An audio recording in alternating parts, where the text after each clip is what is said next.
Good afternoon, everyone. My name is Dr. Miller, and the SCP we're going to be looking at today is SCP-5012. Object Class: Euclid. Threat Level: Undetermined. Special Containment Procedures: Pending. Legacy Containment Procedures. SCP-5012 is the legal property of Fitzwilliam Agriculture, a Foundation front company. Standard anti-trespassing measures have been implemented as appropriate for low-risk projects. SCP-5012 is to be maintained as standard for the Cereus subgenus, including regular harvests of SCP-5012-A for the purposes of study and experimentation.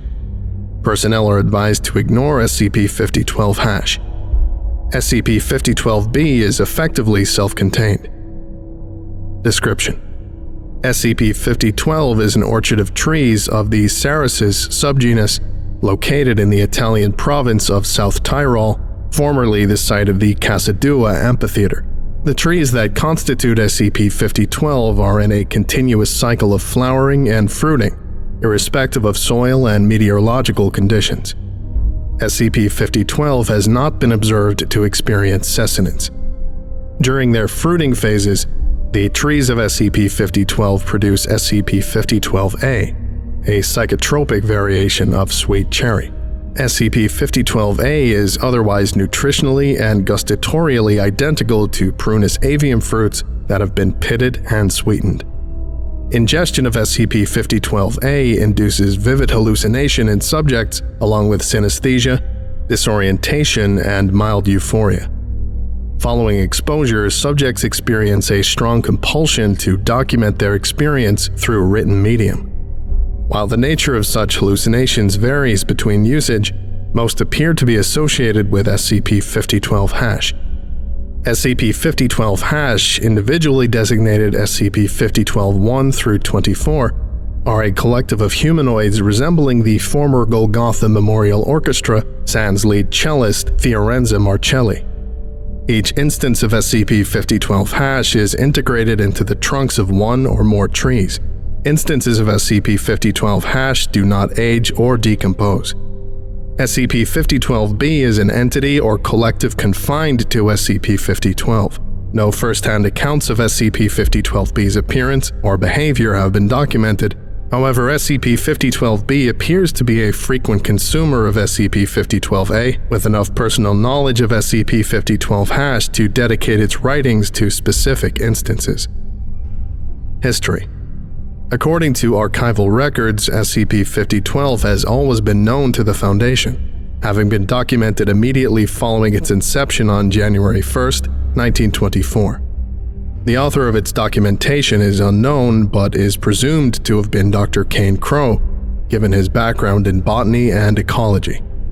Similarly, containment measures were enacted immediately following the documentation of SCP-5012, leading to an unacceptable expenditure of resources. No incidents, breaches, or experiments were reported on site until 26/05/1956, when all personnel present within SCP-5012 suffered an acute nauseous reaction, then fainted. Following Incident 5012-A, RISA auditors immediately flagged the SCP-5012 project as both inactive and over budget. SCP-5012's containment procedures were scaled back to their current iteration after an emergency HLCL supervisor meeting. Due to the presently unknown circumstances of the Golgotha Memorial Orchestra's disappearance, as well as the nature of artifacts recovered from the residencies of its members, further investigation into the events of January 1, 1924 has been authorized by Foundation Overwatch. The ultimate fate of Fiorenzo Marcelli is presently unknown. Addendum 5012-8. On 18/06/1959, Foundation Overwatch cleared SCP-5012 for experimentation following an extensive budgeting audit. Experimentation was overseen by Dr. Cecil Goss, assisted by researchers Rebecca Kivarilla and Piero Bertoldi. The SCP-5012 project was subsequently allocated lab equipment and 2 D-Class personnel.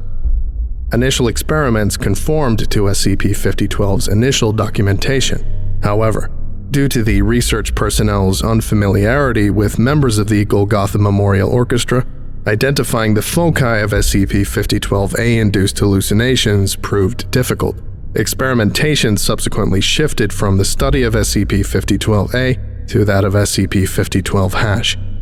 Skin and hair samples from SCP-5012-, confirmed that such instances were biologically human in composition. Furthermore, instances of SCP-5012-, possessed functional circulatory systems filled with a substance chemically similar to cherry jam. Approximately 450 milliliters of SCP-5012-, blood was extracted and stored in a vacuum flask, then refrigerated in the communal kitchen.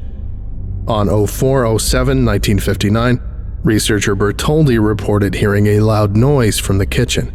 Though reportedly empty upon arrival, researcher Bertoldi noted that the flask of blood had been removed from the refrigerator and spilled across the floor. Although Dr. Goss's fingerprints were found on the flask, Dr. Goss himself was nowhere to be found.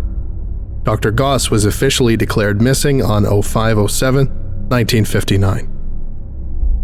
To Director Kivarella. From Dr. Bertoldi. Date 19/11/1959. 5012B has been fairly active as of recent, as you've probably heard. But if you haven't been briefed yet, we think something's changed. Normally, 5012A produces some form of art, be that poetry, symphonies, etc. We're still getting some of that, sure, but recently we've been seeing an uptick in shorter messages, 1 or 2 sentences at most. Moreover, most simply denote either a specific 5012 # or an instrument they played.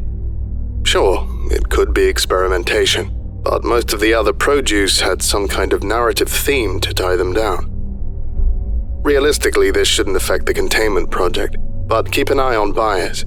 The Cardiff Accord funds a quarter of 77's projects. Incident 5012-E. On 01/10/1961, Officer Craxey reported a malnourished humanoid wandering through SCP-5012 in a state of apparent delirium. Capture was authorized under the assumption that Officer Craxey had spotted SCP-5012-B. The entity wept upon detainment but did not resist. A preliminary physical of SCP-5012-B revealed the following. SCP-5012-B is a biologically human male of European descent, most probably in its late 40s. No inherently anomalous properties have been recorded. SCP-5012-B's third and fifth toes on its left foot, as well as the entirety of its right leg below the shin, had been mangled in a past incident, replaced with finely crafted wooden prosthesis. SCP-5012-B's vocal cords are heavily damaged, rendering it essentially mute. SCP-5012-B's fingerprints are identical to those of Dr. Cecil Goss. Upon capture, SCP-5012-B wore a tattered set of black scrubs, as well as a backpack containing a 37-page notebook, several broken pencils, and a hastily drawn diagram of unclear purpose. SCP-5012-B further produced an ID card for Dr. Goss upon interrogation. As Dr. Goss's card was set to expire on 01/01/1960, SCP-5012-B's identity has not been presently verified. During interrogation, SCP-5012-B requested a typewriter with which to document its experiences. Document 5012-JE. I'm sorry. Give me a moment to think. My first memory is of being crushed into a point of nothing, plunged into deep silence. My body felt no pain. Whatever vestige of myself was left to experience implosion was not strictly physical, but I was still me. In some form or fashion, I existed, just not physically. It's hard to explain if you haven't felt it yourself. Give me a minute. Think of how a well-decorated windowless room feels, and imagine that feeling is tangible. Now, imagine that the lights have been switched off.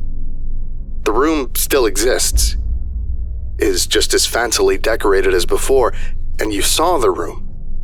So you had that feeling, but you can't see it anymore. The capacity for that feeling to exist in its purest state, that's gone. For less than a moment, I both existed and didn't, in complete stillness. Then I started, and forgive me for anthropomorphizing my half-self, I started moving. Something was sucking me through a rough tube. Something skinny enough to scrape and long enough for me to feel it on some level. And long enough for me to, well, hear something. I'm going to try to put this into as close to accurate as I can get in Italian. There was a singular sense of symphony. Not a sum of its parts, but the singular. Symphony, as a unit. It didn't start or stop. It felt like it was always there. Like I'd walked into an empty room in the middle of a record player's performance. There was no direction other than forward, not even backward. So I have to assume it wasn't strictly sound, but these are supposed to be clinical, but there's no way around it. It was beautiful. If I could have stayed there forever, I would have. And then, all of a sudden, I exist again. Except, give me another moment. Before I could process anything, I felt myself internally collapse. Doing anything felt wrong. Painful. I didn't fit. None of me or anything about me did. Like I was a round peg attempting to hammer myself into a square hole. Twisted and mangled into a foreign shape I wasn't built to occupy. Simultaneously, I was constricted and exposed, as if the expression of me was a crushed and punctured can I was trying to fit. I wasn't doing anything. Literally, I think. Being. Thinking. Existing. Some invisible force was scraping and pushing against my attempt to be. I opened my mouth to scream, and only then did I find myself harmonizing with, I think it was a fiddle, emanating from the whole of what, at that moment, was a fiddle. Not necessarily the sound of it, no, but it's hard to explain with words. The fiddle was there, everywhere, suffused into everything, as natural as gravity, but to me as conspicuous as a blister. Whatever it was loud, like a wooden dresser dragged across a wooden floor. I could cover my ears, scream, run anywhere I wanted, and I'd still know the fiddle. I'm unsure of how long I laid there, helpless. For a time, I'm sure death ceased to be a horrifying prospect. But I couldn't even die correctly, as if the cessation of my life was contingent upon some unwritten rule. Finally, after what had to have been an eternity unable to do anything, I surrendered myself to the fiddle. And then I felt the pain lighten, and I could be again. Please give me another moment. There aren't many precise words to describe where I found myself. The closest analog would be a flat, featureless nothing, broken only by a thin veneer of something.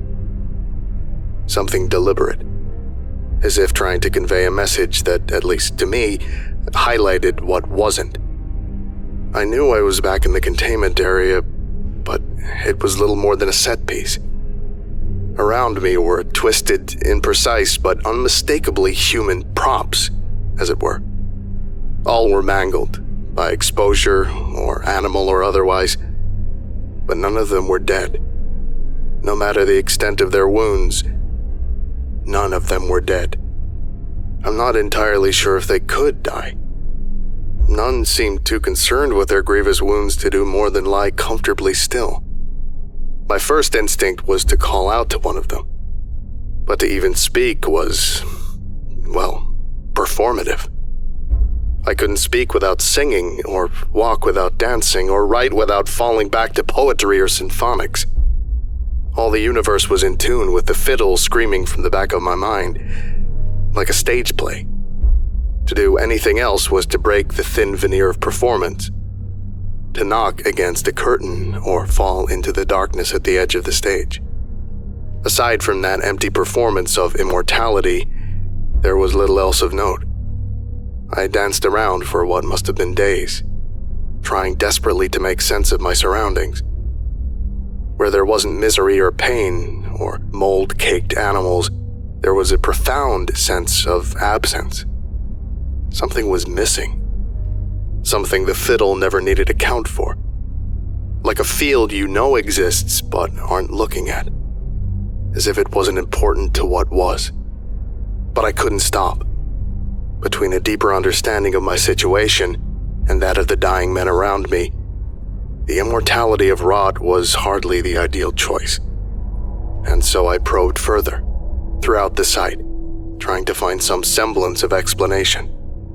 And then I ate a cherry.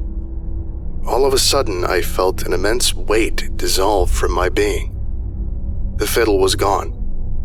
In its place was a familiar symphony. I was sitting in a booth, inside of a diner, painted a brilliant array of new and exciting colors, as a quartet of women sang a song of... My mind struggles to put it into words, but I know it was beautiful, that it was real. And then I woke up. The pain of readjusting to the fiddle was amplified by a sudden shock of dullness. The world around me didn't just feel dismal, it felt incomplete. The absence of something left my being exposed. Worst of all, the memory of what I lost was fading.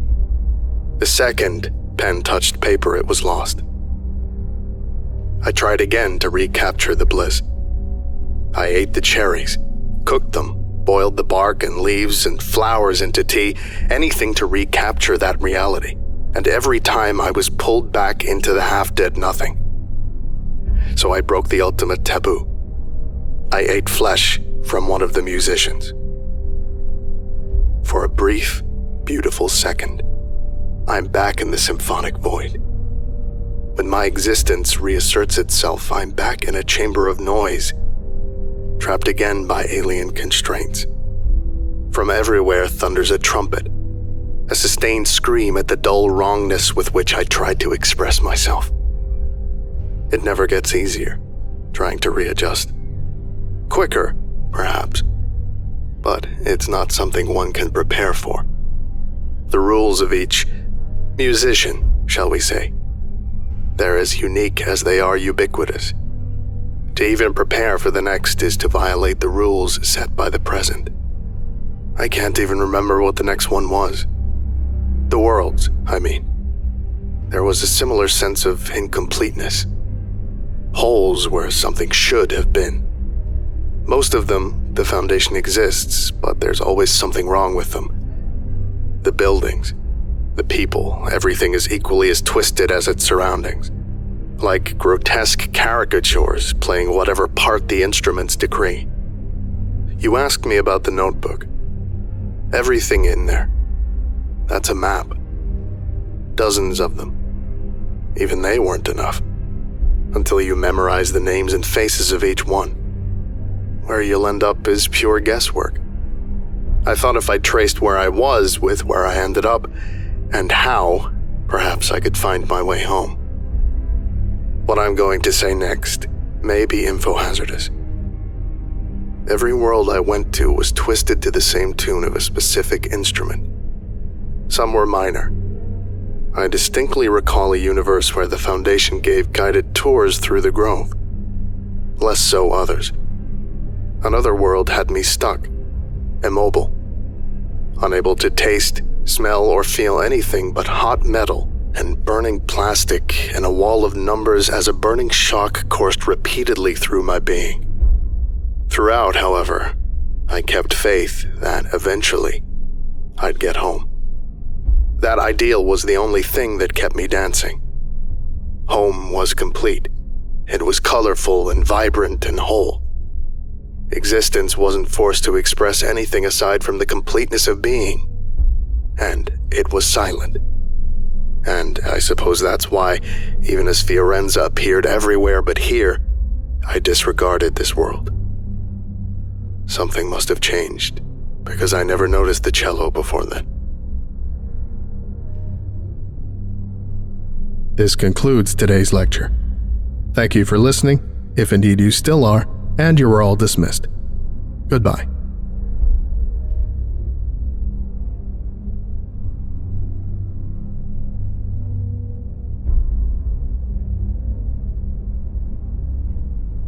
I would like to give a special thank you to Zargaran, O'Cropguy, Rowan O'Brien, Alexius and GLaDOS, James Saba, Hello, Lost Boy, Your Local Foundation Agent, Zazapan, Cupster, Dane Dingus, Braided Peach, Sotto Voce, Oscurovision, Simon the Skink, Wiz, Dr. Andrew Turner, Grimnir, Extra Moments 123, Swift Raw, Weeb Guardian, and Ferret Man.